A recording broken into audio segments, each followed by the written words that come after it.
Reiz Šerloks tika izsaukts uz bērndārzu, lai veiktu kāda īpaši sarežģīta nozieguma izmeklēšanu. Tajā bija cietuši vairāki bērni. Viņi visi apgalvoja, ka vainīgs ir mazais Hausa briesmonītis un stāstīja, kā tas milzu ātrumā skrējis, vienu meitenīti apgāzis, citus bērnus izgrūstīs pa kāpnēm un vienu puiku pat nedaudz iekaustīs.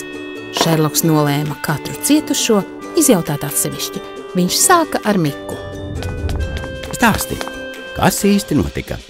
Skrēja pa kāpnēm, Pēters man bija tieši priekšā, gribēja viņu noķert, bet viņš pagāja malā, un tad es jau kritu. Bet briesmonīti tu neredzēji? Nē, viņš man pagrūda no aizmuguras. Šerloks izjautāja arī pārējos bērnus.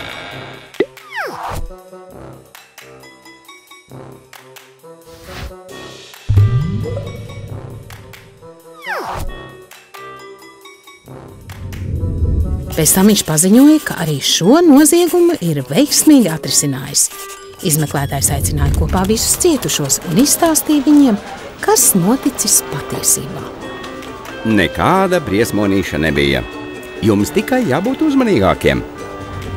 Tu, Mik, ja pa kāpnēm skrien un lēkā, stumdies, grūsties cik tik spēka.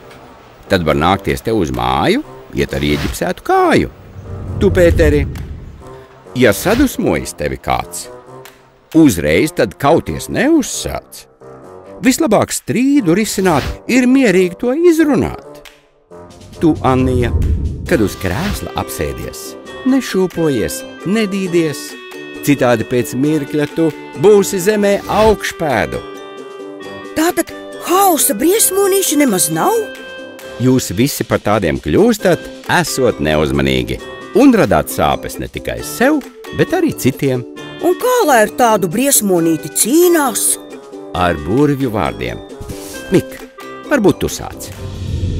Ja pa kāpnēm skrien un lēkā, stumdies, grūsties cik tik spēka, tad var nākties tev uz māju, iet ar ieģipsētu kāju.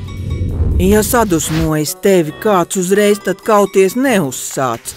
Vislabāk strīdu risināt ir mierīgi to izrunāt. Kad uz krēsla apsēdies, nešūpojies, nedīdies. Citādi pēc mirkļa tu būsi zemē augšpēdu. Kad Šerloka draugi bija izvesiņojušies, viņi kopā devās spēlēt klasītes, jo Šerloks galu galā bija suns, un viņam ļoti patika lēkāšana. Bau, bau,